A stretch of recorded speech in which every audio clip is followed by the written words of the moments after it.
Salve, salve, querido estudante! Professor Joãozinho na área, vamos que vamos para o tópico de estática dos fluidos ou hidroestática. Eu acho que você conhece mais por esse nome, mas o nome mais corretinho, mais adequado, mais bonitinho seria estática dos fluidos, né? É um tópico muito extenso, muitas informações novas, então vamos com calma e por partes, tá bom? Nessa primeira parte, vamos ver as definições e, primeiramente, começar, claro, pela definição do que é um fluido para a física. E olha só como é que já começa bem complexo, bem carregado de informações, né? Se a gente for fazer uma definição formal, eu coloquei aqui por escrito para você ter registrado, para você até copiar se você quiser, uma sentença de frases, né, muito importante. Vamos lá. Seria então uma substância que vai se deformar continuamente quando submetida a uma tensão de cisalhamento. O que é isso, tensão de cisalhamento, João? São forças tangenciais distribuídas em uma área. Então, sempre que você tem uma força sendo aplicada numa superfície, numa determinada área, e a gente já vai falar sobre isso, né?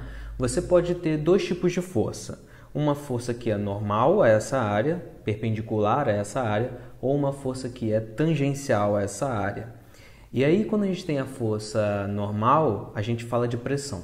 Quando a gente fala de força tangencial, a gente fala da força de cisalhamento, ou essa tensão de cisalhamento. Só que quando a gente está falando de um fluido, esse fluido ele vai se deformar continuamente enquanto existir essa tensão de cisalhamento, essa tensão que é tangencial, né, à área que está sendo aplicada aquela força. Vamos comparar esse fluido então com um sólido. Em contraste, né, o sólido ele vai experimentar nessas condições uma deformação, né, devido à tensão de cisalhamento, que vai ser proporcional à intensidade dessa força aplicada. Em outras palavras, o fluido que está estático, por isso o estudo é estática dos fluidos, né, ele não vai oferecer uma resistência proporcional à deformação. Lembra da lei de Hooke, F igual a kx, lá em leis de Newton, ou principais forças da dinâmica? Então, lá a gente vê que a força aplicada sobre um corpo que vai se deformar é proporcional à sua deformação até certo limite, claro, né? Tem as condições limitantes. Mas isso aqui é para o sólido. O fluido ele já não experimenta isso. O fluido ele só consegue exercer uma força de resistência proporcional à velocidade daquela deformação. E aí eu lembro quando você estudou resistência do ar, a gente até chegou a verificar uma equaçãozinha desse gênero aqui, F igual a kV, proporcional à velocidade, né? E aí, repetindo, né? Então a ideia de um fluido é que ele não consegue equilibrar essa tensão de cisalhamento. Enquanto houver essa força tangencial à área, né, do corpo que está sendo aplicado, essa força, esse fluido, esse corpo que é um fluido, não vai conseguir equilibrar essa tensão de cisalhamento. Um sólido consegue. Para você ter uma ideia, coloquei aqui um desenho, olha só. Um bloco que está sendo sustentado através de colas. Ó, isso aqui, ó, é uma cola, tá bom? Através de cola. Ele está sendo sustentado por essa cola, mas veja que ao colocar a cola, essa cola vai sendo submetida a uma tensão de cisalhamento. A tensão de cisalhamento se encontra aqui, ó, nessas laterais. Nessas laterais, veja que é uma força tangencial, né, tangencial ao corpo, à superfície, né, que está sendo aplicada a força. E enquanto essa cola estiver no seu estado de fluido, ela não vai conseguir equilibrar essa força. É somente quando ela se solidifica que aí ela consegue sustentar esse corpo aqui. E aí a força-peso equilibra, né, a força de cisalhamento. Tudo bem? É por esse motivo, né, que uma força arbitrariamente pequena, gente, pode produzir num fluido uma deformação arbitrariamente grande. Claro, desde que ela atue durante um tempo suficiente. É só deixar um tempo lá fluir e, ó, daqui a pouco a força vai ser a deformação vai ser estupidamente grande, ainda que seja uma força pequenininha. Gente, assim, num fluido real, um fluido real, ele opõe resistência ao deslizamento, né? Relativo de camadas assim adjacentes. Só que essa resistência, ela vai medir justamente a viscosidade do fluido e vai depender de uma taxa de variação espacial da velocidade relativa de deslizamento. Uma coisa que a gente não vai ver aqui no ensino médio, não vai ver em termos de vestibular, tá?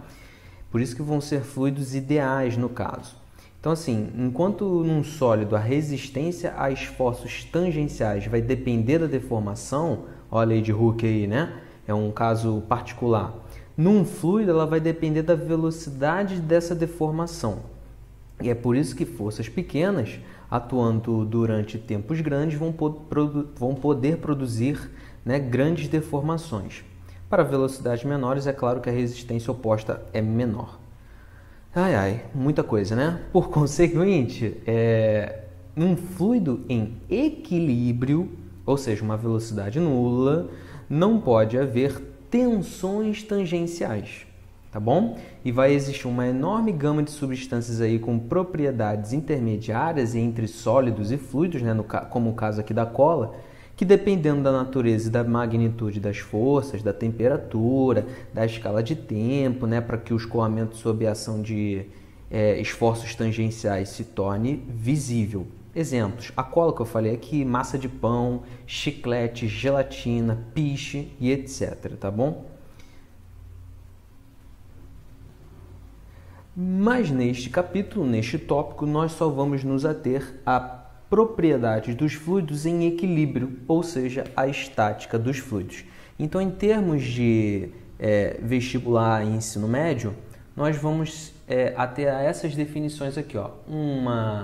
Um líquido, né, ou gás que vai justamente compor um fluido, eles possuem propriedades comuns de escoar ou fluir, né, graças à facilidade da deformação, de suas deformações. Por isso, ó, fluir, escoar, e aí sim, líquidos e gases vão compor os fluidos. Os fluidos vão quase sempre caracterizar-se por partículas fracamente ligadas, tá bom? Apresentam considerável mobilidade por conta justamente dessa ligação fraca entre as partículas que compõem os fluidos. Nos líquidos, em especial, o volume ele vai ser pouco sensível a variações de pressão. O nome disso é fluido incompressível. Vamos falar bastante disso em breve. Em gases, especialmente os ideais, o volume vai variar bastante de acordo com a pressão. Por isso, o fluido é compressível. Muito importante no estudo da termodinâmica também, beleza? Então, espero que você até aqui tenha entendido bem essas complexidades em termos de definição, propriedades e por aí vai, tá? Lembre-se bem disso, tenha isso aqui em mente. Passando em diante, uma grande confusão que a gente faz também é a diferença dos termos densidade e massa específica. A partir de agora, densidade a gente vai nomear como D e massa específica vamos nomear com a letra grega Rho, não é um P, tá? Isso aqui é a letra grega Rho. E densidade de um corpo, massa específica de um material, tudo bem? Toma cuidado com isso, ou até mesmo de uma substância, poderíamos colocar aqui. Começando pela densidade, imaginemos que nós temos uma esfera em azul e eu passo um plano de secção aqui através dessa esfera. Fazendo isso e virando essa esfera para a gente, olha o que eu quero que vocês percebam e visualizem, né? Visualizem aqui, ó, passei o plano de secção e aí a gente está olhando para essa esfera agora cortada. E imaginamos que uma parte dessa esfera é feita de um certo material aqui em azul mais escuro. E nessa parte mais interior, o material dessa esfera não existe, ou seja, ele é oco, né?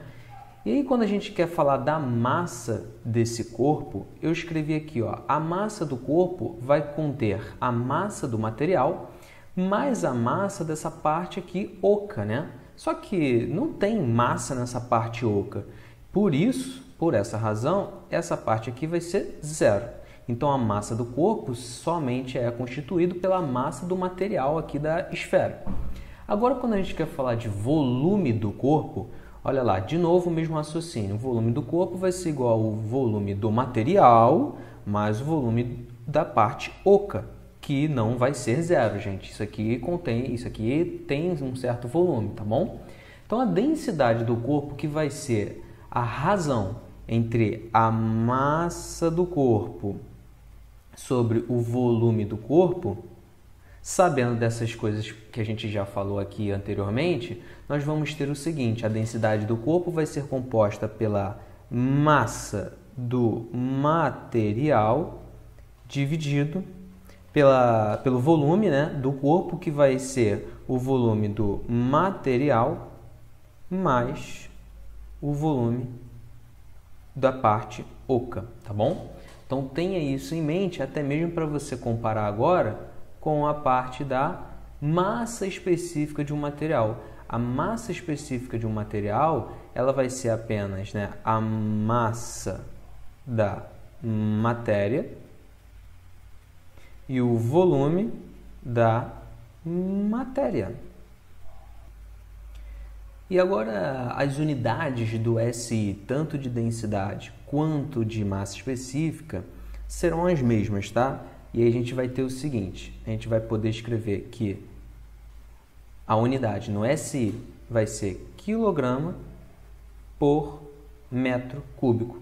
Veja que quilograma é a unidade de massa, metro cúbico, unidade de volume, tudo no sistema internacional.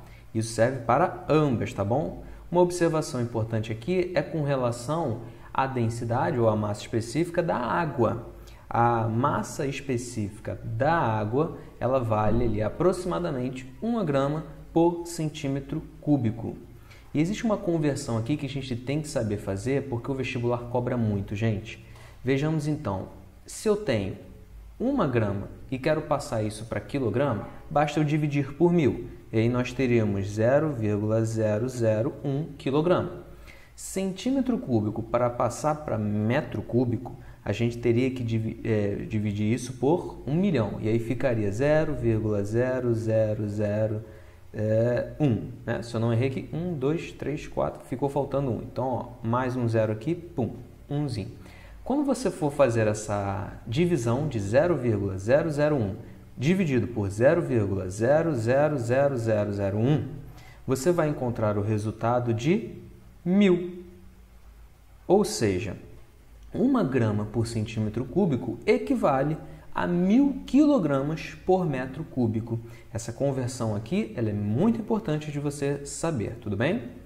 Espero que você, por enquanto, aqui esteja tranquilo. E para finalizar essa primeira parte, vamos falar de uma grandeza física muito importante chamada pressão. Mais especificamente, a pressão exercida por uma força de contato, que eu estou chamando aqui ela de F, sobre uma determinada área A, que eu estou chamando de A, de uma superfície. Então, nesse desenho que eu fiz aqui para vocês, imagine uma força genérica vindo aqui, ó, tortinha, na diagonal, em azul mais escuro, que eu estou chamando de força F. Ela está sendo aplicada num determinado ponto, né, de uma determinada área aqui, ó, de um plano aqui que eu estou desenhando, plano alfa, né, que compõe uma área em verde. Essa força tortinha pode ser decomposta vetorialmente numa força, né, que é tangente a essa área, e é aquela força de cisalhamento, melhor dizendo, aquela tensão de cisalhamento, né? Lembra disso que eu falei no início? Nós podemos também decompô-la na sua força ortogonal, na sua força normal, perpendicular à área dessa superfície, que é a força normal. E aí, se eu colocar um ângulo θ aqui, ó, esse ângulo θ que vai descrever, que vai estar dentro desse triângulo representativo aqui em vermelho, ele pode ser, né, pode ser visualizado ou descrito da seguinte maneira em relação às forças normais e a força tangencial. A gente vai poder escrever o seguinte: a força normal, ou melhor, o módulo dessa força normal vai ser o módulo daquela força tortinha inicial vezes o cosseno desse ângulo de θ, né? Porque está colado com o ângulo θ. Lembra desse recurso mnemônico bacana? E a força tangencial, o módulo dela vai ser igual ao módulo da força lá tortinha vezes o seno desse ângulo de θ, beleza? E a gente vai definir agora a pressão, que eu vou falar que é a letra P, nesse P estilizado aqui. A pressão ela vai ser o módulo dessa força normal aplicada sobre a área. Então, a pressão ou a tensão dessa força normal é o que a gente vai chamar de pressão a partir de agora, tá bom? A sua unidade no SI, ela vai ser, ó, se a gente verificar, força aqui no caso é Newton. A área, no caso, é metro quadrado, ou seja, a unidade no SI de pressão é Newton por metro quadrado, que quiseram homenagear um grande cientista, o grande nosso querido Pascal, e aí chamamos isso aqui de Newton metro quadrado de Pascal, que no sistema internacional, no plural, a gente fala pascals, não é pascais. Toma cuidado com isso, tá? Isso é uma regra muito importante. E aí, para a gente entender os efeitos dessa pressão, cuidado para não confundir pressão com força, tá? Não é a mesma coisa, vejam que não é a mesma coisa. A gente até pode dizer força de pressão ou forças que exercerão uma pressão, mas a gente não pode dizer que são as mesmas coisas, tá? E para entender bem o efeito, porque pressão, vejam que é uma grandeza escalar, não é vetorial. Então a gente pode entender mais o efeito dessa pressão. Para entender isso, trouxe aqui alguns exemplos. Vejam que para que a gente tenha a maior ou a máxima pressão ou a mínima pressão, a gente consegue brincar com a área onde ela está sendo aplicada. Então, por exemplo, você está carregando uma bolsa aí nas suas costas, no seu braço, no seu ombro. Desenhei aqui a bolsa. E tem o filete, a alça dela que você vai carregar no seu ombro. Depois de um certo dia, você carregando essa bolsa ou a sua mochila, né, nas suas costas aí, no seu ombro durante um certo tempo, você sente uma dorzinha muscular, né? Para você minimizar essa pressão que é exercida sobre sua musculatura, o que você deveria fazer? Aumentar a área dessas alças, porque se nós aumentarmos a área, nós diminuímos a pressão exercida sobre a nossa musculatura. Então, quanto maior for essa areazinha dessa alcinha aqui, ó, que vai estar sobre o seu ombro ou suas costas, né? Quanto maior for essa área, menor será a pressão exercida sobre você, e aí você vai evitar de ter muitas dores, tá bom? É uma dica. Aqui, por exemplo, nesse lápis, né? O lápis, a pontinha dele aqui, ó, quanto menor for essa pontinha, menor é a área. Se for menor a área, maior a pressão. E aí, maior a pressão significa que você consegue perfurar alguma coisa. Então, ó, essa areazinha aqui, ó, ela é menor, logo você consegue aumentar a pressão, ou seja, consegue perfurar mais coisas. Para completar, deixa eu fazer aqui, ó. Aqui aumentando a área, a gente diminui a pressão. Confere? E aí você evita as dores lá. Aqui no outro exemplo, não sei se você já viu isso aqui, né, em algum momento da sua vida, em alguma televisão, alguma notícia, né? Aquela cama de espinho. Essa cama de espinho, tem muita gente que deita sobre ela, né, e não consegue ter danos maiores, não consegue sofrer tantas dores assim. Por quê? Porque a pressão ela foi distribuída ao longo de uma área maior. Veja que se você colocar o seu pé sobre, vamos lá, se você colocar o seu pé ou a sua mão sobre um desses espinhos, você consegue sentir uma pressão bem grande, porque a área exercida sobre essa pontinha aqui, ó, é menor. E aí com essa área menor, a pressão vai lá em cima, né? Agora, se você se distribuir, você se deitar ao longo de toda essa camada espinhosa, você vai ter o seguinte, ó. Se você se deitar sobre ao longo de toda essa camada aqui, ó, você acaba de aumentar a área de contato. Aumentando a área de contato, você diminui a pressão exercida. Por isso que eles não sentem tantas dores assim, beleza? Olha aqui, ó, um alfinete. Nesse alfinete, ou nessa agulhazinha aqui, qual é o lado? O lado A ou o lado B que exerce mais pressão ou maior pressão no seu dedo, né? É claro que é essa parte aqui do A, porque aqui a área é menor. A área aqui, ó, a área aqui, ela é menor. Logo, a pressão exercida ali, nossa, ficou muito feio. A pressão exercida ali vai ser maior. Desse lado B, a área é maior. Logo, a pressão ali exercida vai ser menor. Mais um exemplo bacana, trouxe aqui para vocês, ó. O bug. Por que em algumas praias do Nordeste, né, é tradicional o passeio do bug? Porque o bug não atola. Por que ele não atola, né? Princípio de funcionamento. O veículo, né, ele é equipado com pneus que apresentam banda de rodagem de largura maior do que o normal de carros normais, né? O que isso quer dizer? Que os pneus têm uma tala larga. E em razão dessa área maior de contato com o solo, a pressão exercida pelos pneus sobre essa areia, sobre a área, né, torna-se menor, dificultando o atolamento. Então aqui de novo, ó, a área de contato desses pneus ela é maior, dificultando assim a pressão que o bug vai exercer sobre a área, sobre o solo, e aí dificulta o atolamento. Por isso que a gente consegue andar com um bug, né, que tem uma largura no seu pneu maior nas praias, beleza? Então ficamos por aqui nessa parte 1 e a gente volta aí na parte 2 com mais estática dos fluidos. Valeu, fui!